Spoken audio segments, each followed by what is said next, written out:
Sesuai apa yang diketahuinya, pemikiran yang berbasis dusta adalah titik awal dari bobroknya peradaban bangsa.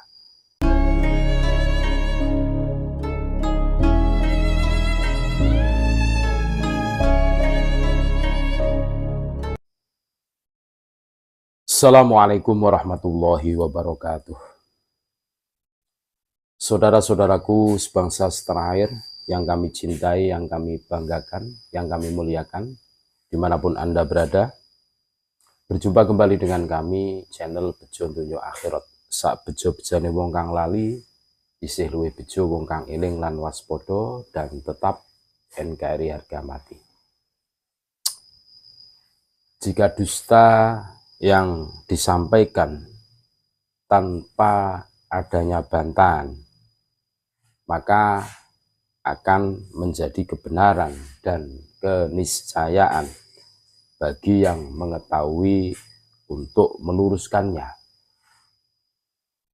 Makanya kenapa hari ini kami terus menyuarakan untuk mengkanter omongan-omongan, doktrin-doktrin yang masif dihembuskan oleh Bani Ba'alwi. Ini jelas tidak bersumber, dan sesuatu yang tidak bersumber ini jelas dustanya. Ini harus dilawan. Kalau dibiarkan, kedustaan yang masif mereka hembuskan, ya, ini akan menjelma menjadi suatu kebenaran. Dan kasihan saudara-saudara kita yang tertipu olehnya. Sesuai apa yang diketahuinya, pemikiran yang berbasis dusta adalah titik awal dari bobroknya peradaban bangsa. Dan itu kini tengah jadi fenomena di negeri ini. Negeri yang terlalu menyanjung bangsa Yaman di atas strata sosial umumnya bangsa ini. Akibat pemaksaan doktrin yang dilindungi imperialisme Belanda. Beberapa hal dari cerita-cerita yang disampaikan oleh Habib-Habib Ba'alwi yang dipastikan ngawur atau asbun dan halu, yaitu yang pertama, penceramah Habib bilang sebelum Habaib datang ke Nusantara, penduduknya masih menyembah pohon dan menyembah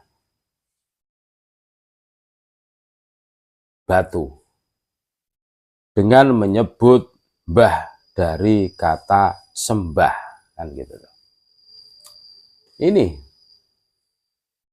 padahal sebelum Habaib masuk ke Nusantara, ini orang Nusantara ini sudah memeluk Islam.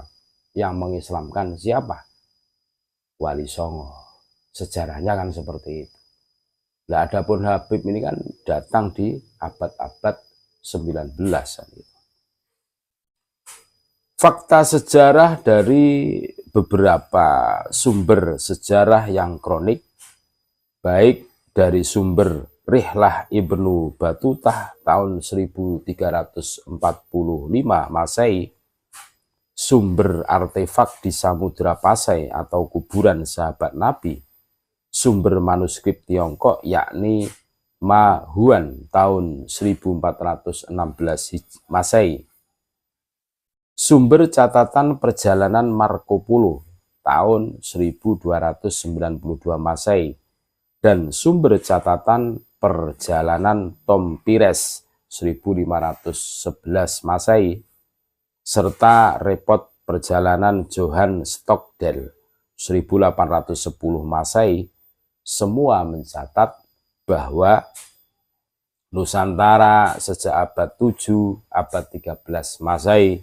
sudah ada Muslim di Samudra Pasai dan Aceh, yaitu adik dari Sa'ad bin Abi Waqqas. Bahkan sebelum ke daerah Tiongkok, sahabat Nabi tersebut sempat mukim di sana. catatan Marco Polo di tahun 1292 Masehi bahwa Pasai sudah berbentuk kesultanan dan penguasaannya adalah sultan. Itu artinya penduduk Pasai sudah banyak memeluk Islam.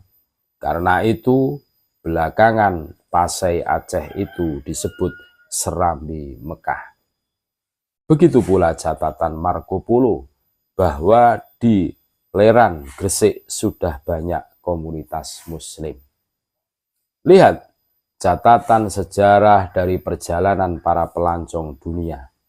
Kini disebut backpacker, sudah terang benderang bahwa bangsa Nusantara jauh sebelum Habib-Habib Yaman datang ke Nusantara atas dasar kebijakan Ratu Wilhelmina III, masyarakat Nusantara sudah banyak memeluk Islam. Hasil dakwah Wali Songo sejak abad 15 Masehi, sedangkan kedatangan Habib baru abad 19 Masehi. Jadi begitu jauhnya. Ading Kusdiana dan Agus Permana telah mencatat latar belakang hingga eksodus besar-besaran bangsa Yaman, terutama klan Pa'alwi dalam bukunya Jaringan Habaib di Jawa abad 20. Buku ini jadi sumber pemahaman kita bahwa para habaib dan bangsa Yaman lainnya itu datang ke Nusantara di abad 19 Masehi. Itu yang pertama. Yang kedua, penceramah Habib Royhan Al-Qodri mengatakan bahwa Imam Ali Faqih Muqaddam 70 kali mi'raj ketemu Allah dalam sehari. Ketahuilah bahwa derajat setelah Nabi Muhammad SAW hanya bisa pada posisi waliullah. Para nabi dianugerahi mukjizat, sedangkan para wali dianugerahi karomah. Kita sering menyebut dengan istilah keramat. Kapasitas karomah tidak akan melampaui mukjizat dan tidak akan sebanding mukjizat. Itu berkaitan dengan risalah kenabian. Karena itu khoriqul adahnya berkaitan dengan dakwan nubuwah, yaitu pengakuan kenabian. Sedangkan karomah khoriqul adah berkaitan dengan dakwal imani wal amalis soleh, penguatan atas iman dan amal soleh. Keduanya bersumber dari iradah Allah Subhanahu wa Ta'ala.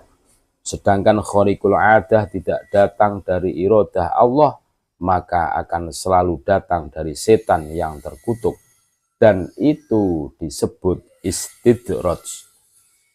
Lalu, betulkah bertemu Allah Subhanahu wa Ta'ala Tuhan seru sekalian alam bisa 70 kali yang dialami Faqih Muqaddam? Sementara Nabi Muhammad SAW bertemu Allah ketika mi'rajnya 1 kali.